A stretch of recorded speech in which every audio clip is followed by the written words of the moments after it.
You have tried manifestation, affirmation, even repetition, but nothing seems to really change. That's because it's not just about positive thinking. The real secret is the image, the picture you hold of yourself, your self image. Whether you realize it or not, every one of us carries a mental picture of who we think we are. Most of the time, it's hidden from our conscious awareness, yet, this self image drives your whole life. It decides how far you go in life, how much money you believe you can earn and keep, and how you let others treat you, even how you respond to challenges. Basically, everything in your life is a mirror of this self image. Your relationship, your action, habits, everything is a reflection of this self image. In other words, you behave like the person you think you are. This self image is built by many things. Your past experiences, your wins and losses, and the way you talk to yourself, your perception, your childhood experiences, especially your childhood experiences, and the beliefs you have picked up along the way. Even if you started your life with a good childhood and a healthy self image, life never stayed the same. That's the universal law. A day turns into night and then back to day again. And high tide, low tide, like a pendulum, life swings between the highs and lows. And those low and down moments can be painful, but they're also powerful teacher. Over time, these experiences change your self-image, the way you see yourself, for better or worse. And once a belief becomes part of your self-image, your mind starts scanning the world for proof that it's true. Like a magnet, it pulls in whatever believe about yourself. That's because our thoughts are electromagnetic. So your brain basically says, "Oh, this is what you believe. Let me find experiences that matches it." For example, if you see yourself as a failure, you will sabotage your own success. Even opportunities are right in front of you. This is called confirmation bias. Your brain constantly looks for proof that your self-image is right, even when it's toxic or false. If you believe I'm bad with money, you don't learn about budgeting, saving, or investing. Since you never built those skills, you keep making the same financial mistakes over and over again, which reinforce your original thoughts. See, I'm bad with money. This confirmation bias creates a feedback loop. The result of something you do affects what you do next. So it's like your self-image affects your belief. Because you think this, money is hard to come by, and then that affects your actions. So when you behave that way, you get the result, you get this outcome, and then that reaffirms your original self-belief. See, I was right all along, which creates a cycle. So you get the same result again and again. Your outer world is a reflection of your inner world. So this becomes a mental blueprint, a pattern that secretly controls your life. But the thing is, just because your mind has been on autopilot with this old pattern and belief doesn't mean you're stuck with them. Just like negative feedback loop can trap you, you can also create positive feedback loop using positive confirmation bias. Start deliberately seeing yourself the way you want to be, even if you don't fully believe it. If you're shy, start imagining you're confident and you exude courage and confident. Your brain will begin to find ways to make that true. Just like it does with the negative one. Your self-image is a foundation everything else is built on. And change that, everything in your life start to shift too. That's why just thinking positive doesn't always work for everyone. Because you usually find that they are trying to be positive about certain situations, like getting a job, finding a partner. What they didn't do was change how they think of themselves. Positive thinking doesn't work well if you are still holding on to a negative self-image. You can't just add positive thoughts on top of old limiting beliefs about who you are and expect real change. Basically, to think positively and actually see results, you have to shift how you see yourself, not just your situation. Alright, so let's talk about how to rebuild your self-image. Every time you notice a thought or you have said something unkind or negative about yourself, immediately stop and replace it with compliment. Always talk positively about yourself. If someone ever made you think or ever told you that you're not good enough or something negative to you about yourself, lose it. Don't keep their voice inside your head. You have to program yourself. Lose all the programs that others gave to you. So last night I was watching Tiger Woods' video. It was when he started out. He said something like he wanted to win right away.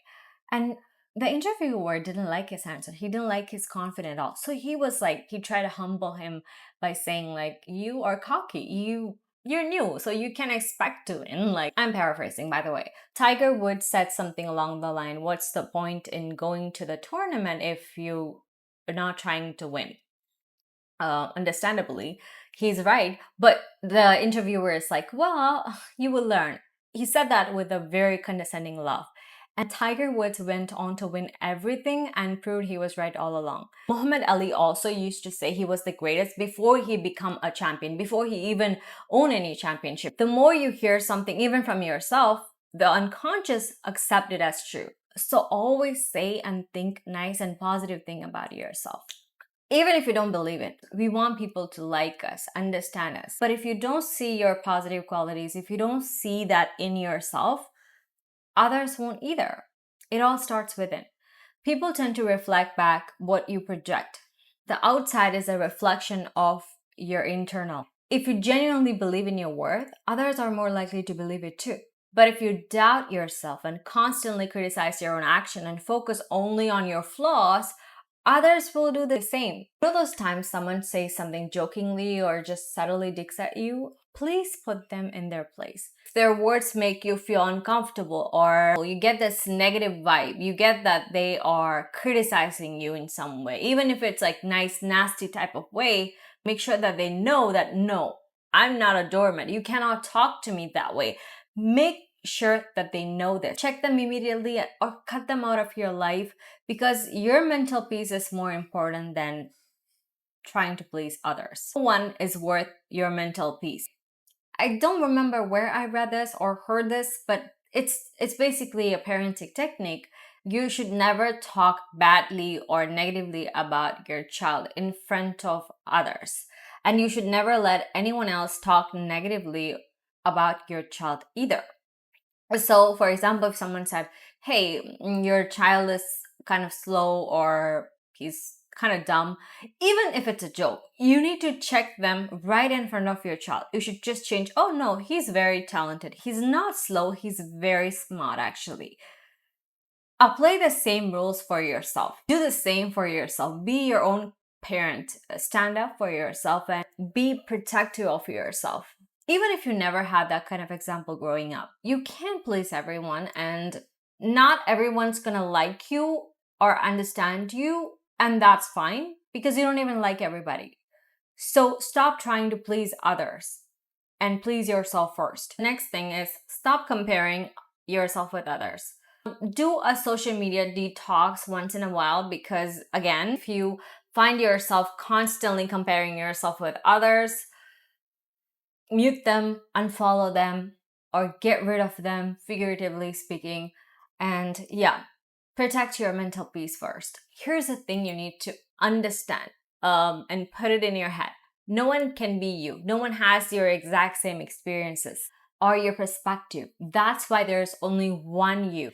If you haven't found your purpose yet or feel lost in life, trust me, you're in the right place at the right time doing what you're meant to do. It's a process.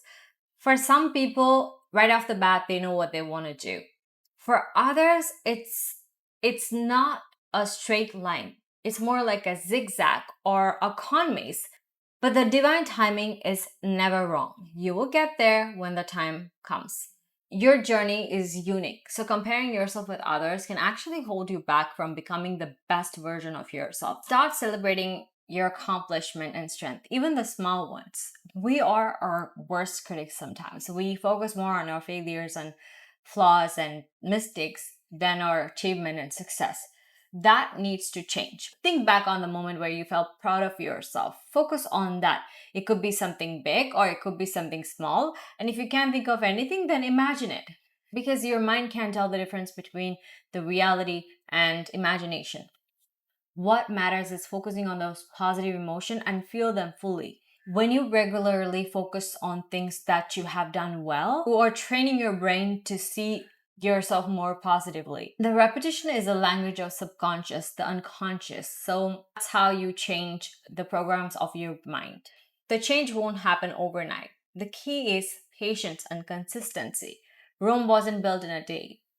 Self improvement isn't about giant leap. It's about small and consistent action because those are what add up and transform your life over time. So once your new image becomes familiar, your reality will rise to match it. So, yeah, I think that's it. So, thank you so much for watching. See you guys in my next video. Bye.